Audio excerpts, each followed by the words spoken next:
Hey, here I am, sheltering in place.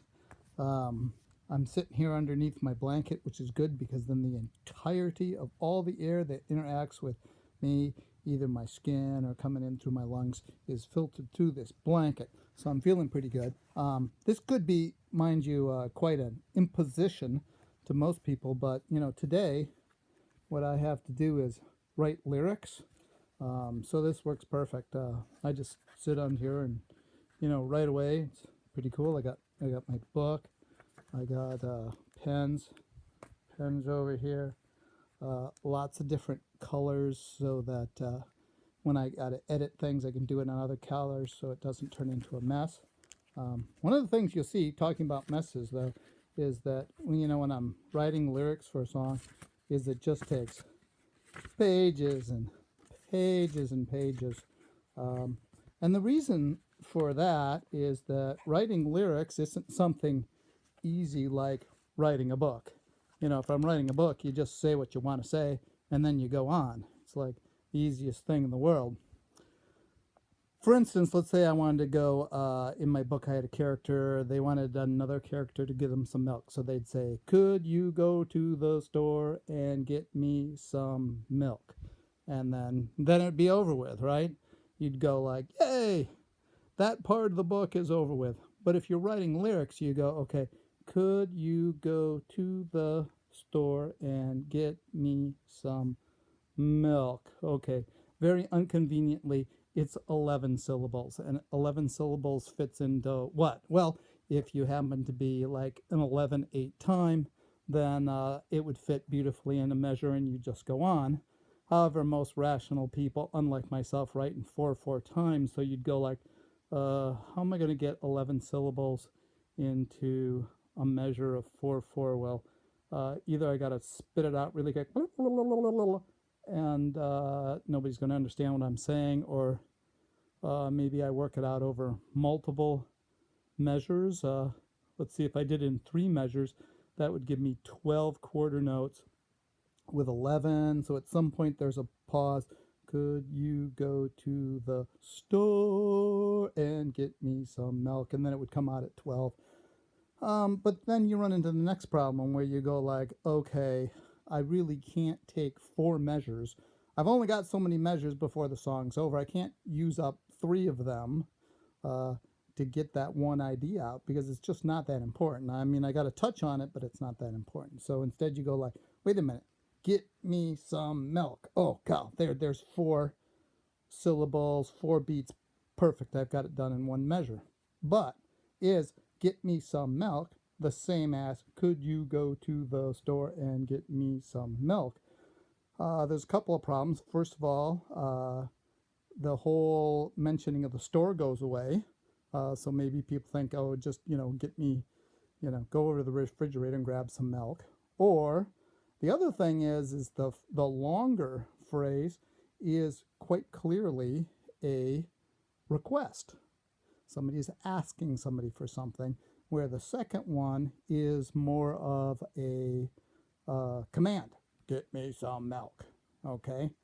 So if you're going to use that shorter version of the lyric, you got to say like, well, is the store important? Do I have to bring it up in the lyrical content somewhere later down in the song? Do I have to find some other way to express that this is not a command but a request? And then this is why you end up with pages and pages of drivel before you actually come up with a working lyric because of problems such as that. So, all right, sheltering in place under a blanket has run into a problem. Actually, it's not so much what it ran into, but what it ran out of, and in this case, that's oxygen. So, still in the confines of the protection of my own house, let's talk some more about lyrics. Now, I want to make a distinction here. Lyrics and poetry are 2 different things. For instance, here in my studio, we have Lord Tennyson's The Lady of Shalott, which was put to music by Lorena McKennitt. Those of you who know it, we can start out with On either side the river lie long fields of barley and of rye. And it was quite well done. However, there's a point that I want to make, which is to say that although you can use poetry as song lyrics, the things aren't one and the same. So let's brave the real world for a moment and draw this out in a nice Venn diagram here. So there, the way I've drawn my Venn diagram is that lyrics are a bigger set, and in which poetry is a smaller set. My conjecture is that you could make a poem into a song, but you can't necessarily turn lyrics into poetry. And the reason for that is that lyrics, because they're part of a song, have more channels of information than the poem does. My point is this: between the mind of the poet and their audience are only words on that page. That's where you get the entirety of your information from. When we're dealing with lyrics, we have the song. The song provides you with a lot of other information besides just the words. You have the instrumentation, the rhythm, the beat. All these things are thrust upon you. They cannot be invented by you because they are there to behold when you're listening to the song. In the case of the poem, you can look at the words and they may apply rhythm to you if you see it as such. In some ways, the poet might really enforce that point or be more subtle about it. But in either case, in one point you have only words, in the other you have words and music.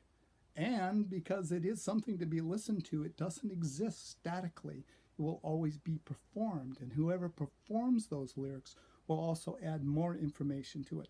Now, certainly, a poem can be read to have the same effect, but if the poem doesn't work unless it's read, has the poet actually done their job?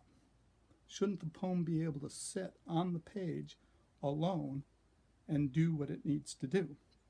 Now, you could have a spoken word format where it has to be read for it to work the way it's intended to work. But in the case of lyrics, it has to be performed to be a song.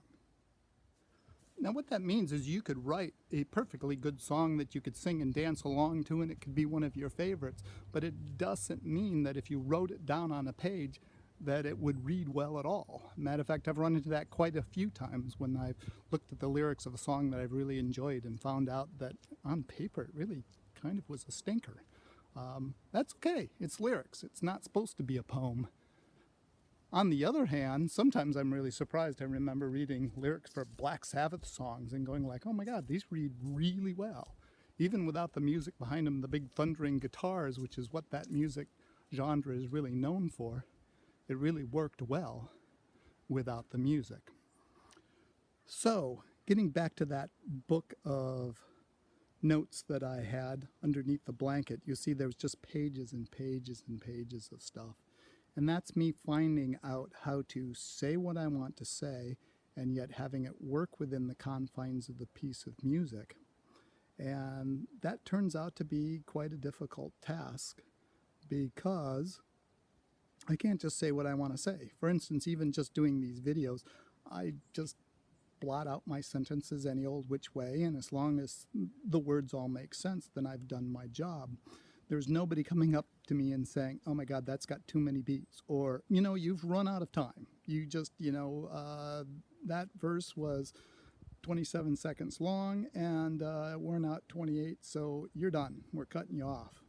And this is where the difficulty of writing lyrics comes in. Now, there's another thing. I have made this in particularly really difficult on myself for a couple of reasons. One is I write really long songs, and therefore there's just a lot more territory to write lyrics in.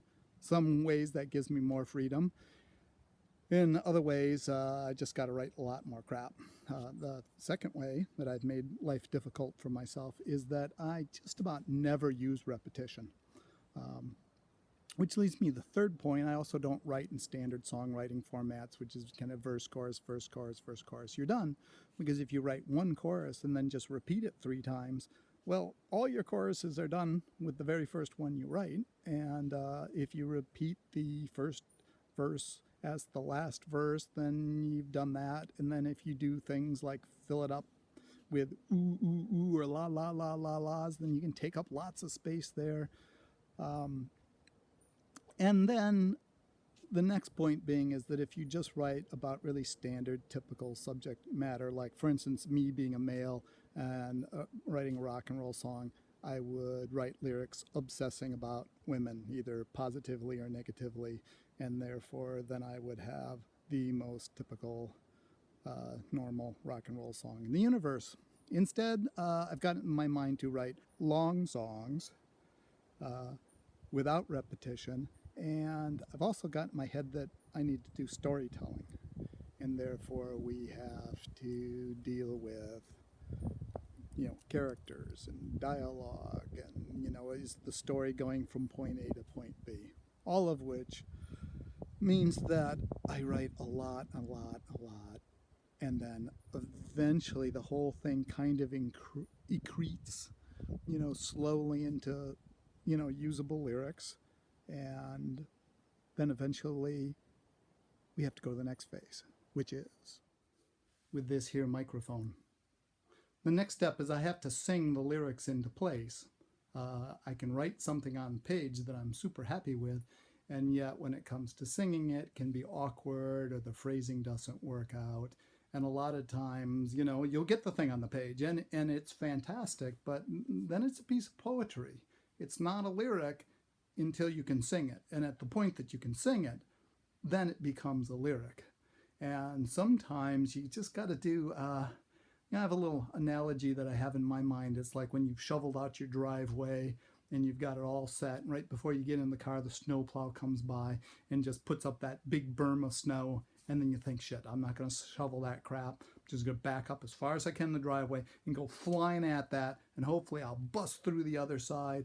And then I'm off and free. And I take the same sort of thing. I'll get out my lyrics and I'll just go, I'm just going to sing these into place. I'm just going to ram right at it. And hopefully I'll come out the other side. And the surprising thing is that a lot of times this does actually work, because the part of your brain that's in charge of words, you get to the lyric that you actually wrote, and your brain will go like, you know what, it's just so much smoother and straightforward to use this word, and it will just appear to come out of nowhere, and you'll go like, oh, wait a minute, now that I'm actually physically singing it, this makes much more sense. So anyway, am I done with my lyrics? No, because I've been making a video rather than working on them. The next part actually of the song, which I've got about half the lyrics done, is a part that's got to be done in 5/4 time, and it's whooping my butt a little bit, because it's got two problems. Is one, I got to get used to a time signature I'm not that familiar with. The next thing is not entirely set on what needs to be conveyed in that piece. I got a rough outline there, but on another level, there's I haven't really set the melody to that particular piece there, and I'm letting the words help form that. So that's the next bit of difficulty. Anyway, we're all supposed to stay home for weeks and weeks and weeks, and I'm sure in that period of time I can get it done if I don't continue to blow it off. See ya.